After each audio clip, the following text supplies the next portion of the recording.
Welcome to the One Show with Matt. Now, it took just one step for Private Nick Franklin's life to change forever. Nick's another casualty of the war in Afghanistan, but as Dr. Mark Porter has been finding out, his chances of getting back to something like normal have been hugely helped by revolutionary new surgery. In October 2011, Private Nick Franklin left behind his wife and baby son Jensen for his first tour of military duty in Afghanistan. It was hard, really. Very hard to leave him behind and obviously leave my wife because she was just in bits, because I just didn't expect me to go off so quickly. Just 4 weeks after leaving home, Nick suffered devastating injuries from an IED, an improvised explosive device. The day that we went on the patrol, I said to my mate that I've just got a funny feeling that either we're going to get a contact from an ID or a contact from the Taliban themselves. And then literally, as I've just turned around to take one step and off it went,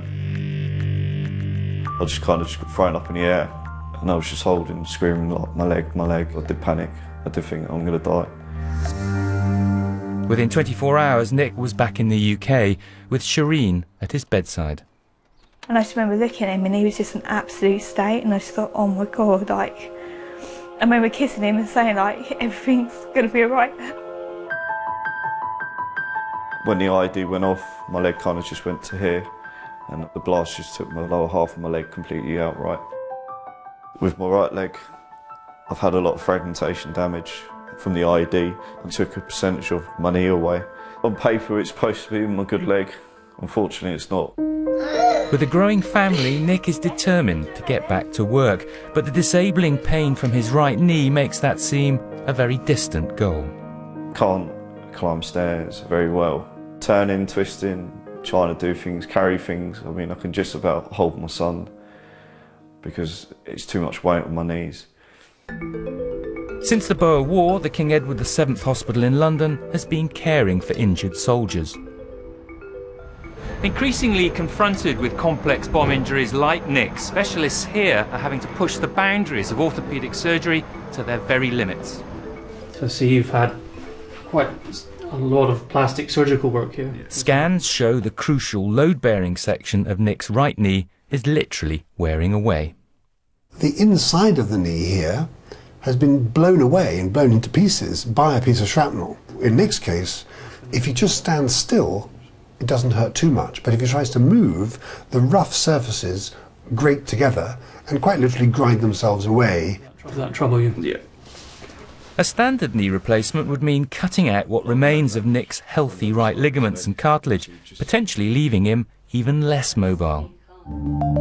Using state-of-the-art 3D scans, they've engineered tailor-made implants with measurements so precise they'll have to be put in place by this robot. It's called Extreme Orthopedics. The robot holds the surgeon's hand, allows the surgeon to achieve things that just by eye one couldn't achieve otherwise. And if we get this right, most people in the street will have no idea there's anything the matter with him, and he himself won't think there's anything the matter most of the time. Nick's only the third soldier in the UK to have this astonishing surgery.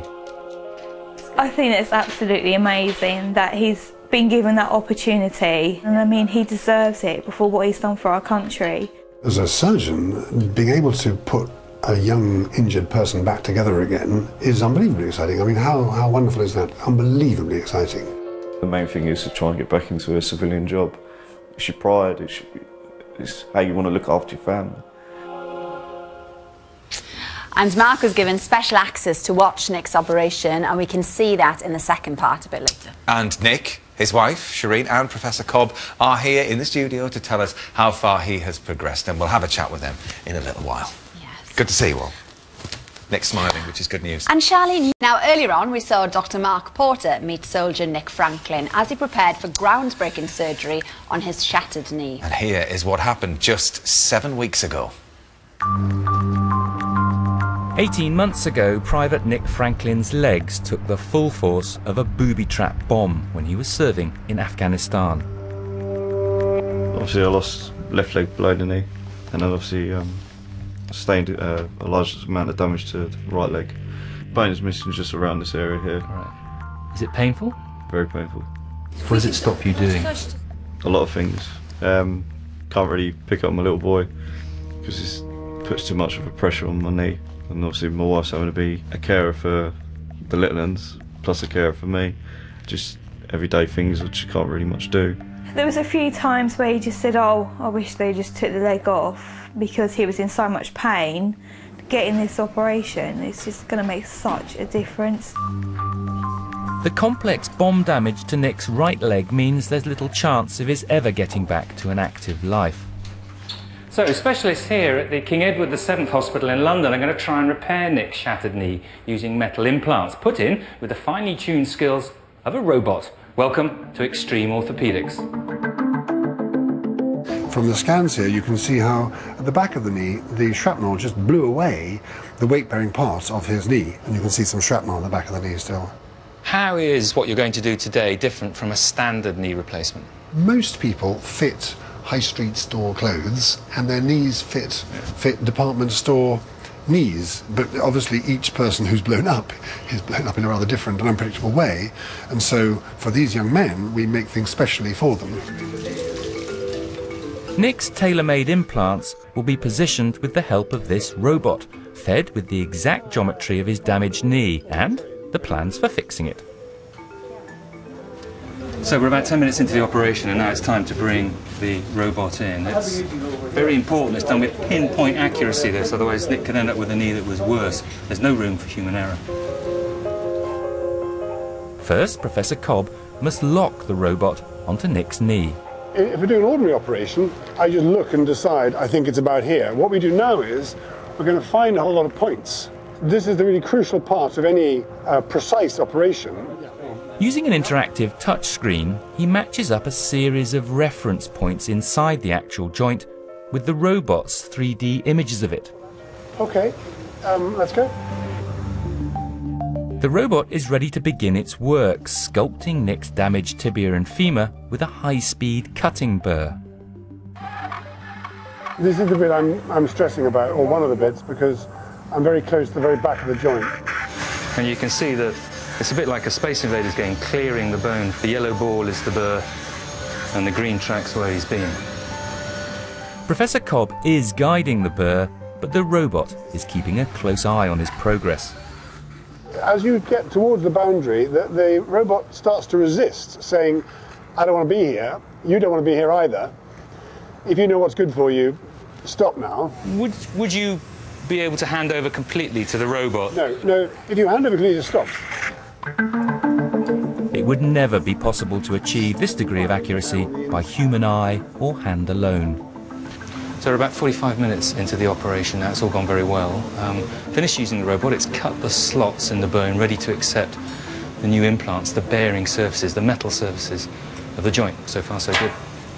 I've prepared these shapes, exactly these shapes, and these are coated in hydroxyapatite, the same chemical as bone, and bone's going to grow on, straight onto these.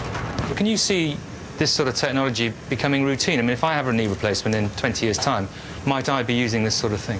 I think that what you will expect is to have plans made like this, because that doesn't cost very much, and you'll expect some sort of technological assistance.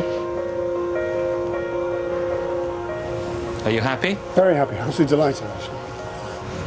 We're an hour and 15 in, and the professor's put Nick's new knee in, and I must say the technology is absolutely amazing. Let's just hope it gives Nick the life that he's hoping for.